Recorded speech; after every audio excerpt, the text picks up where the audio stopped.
شیعہ Urdu forum channel میں خوش آمدید۔ کیوں ہم لوگ عزاداری کے لیے پہلے سے بہتر اور پہلے سے ترقی شدہ چیز کو نہیں اپنانا چاہتے؟ ہمارا کام یہ ہے کہ ہم لوگوں کے لیے آسانیوں کا باعث بنیں۔ ہم باب الحوائج امام موسیٰ کاظم کے ماننے والے ہیں۔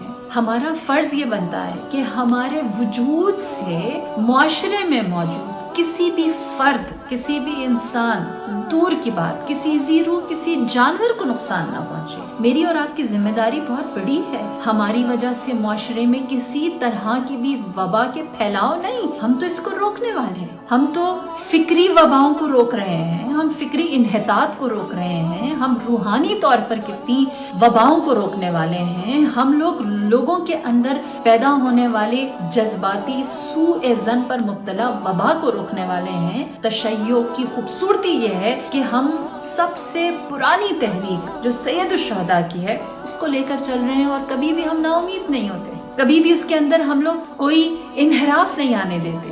اس کی پوری جسٹ کے ساتھ ہم نے 1400 سال پرانی تحریک کو ہم نے اس کی پوری روح کے ساتھ زندہ رکھا ہوا ہے۔ میں اور آپ، ہمارا اختصاص یہ ہے کہ ہم نے کبھی بھی لوگوں کے اندر نا امیدی یا انحطاط یا انحراف یا پھیلاؤ یا بکھرنا یا تقسیم کو نہیں ہونے دیا۔ ہم نے تو ہمیشہ حسینیت کی اس کشتی نجات پر سب کو سوار کیا ہے جس میں نجات حتمی اور یقینی ہے۔ ہم کیسے معاشرے کے لیے تکلیف کا باعث بن سکتے ہیں؟ ہم کس طرح کہہ سکتے ہیں کہ اگر کہیں پر اجتماع کرنا نقصان دہ ہے اور اس سے منع کیا جا رہا ہے تو ہم پھر بھی اجتماع کریں گے؟ نہیں، ہم صف اول میں کھڑے ہو کر عزاداری کے ایک بہتر جہد کو متعارف کرائیں گے اور بتائیں گے کہ ہم عزادار ہیں، چاہے وہ خلوت میں ہو، چاہے وہ جلوت میں ہو، چاہے وہ تنہائی میں ہو، چاہے وہ اجتماع میں ہو، چاہے وہ گھر سے باہر نکل کر ہو یا چاہے وہ گھر کے اندر رہ کر ہو، چاہے وہ اپنی ٹیکنالوجی کو استعمال کر کے ہو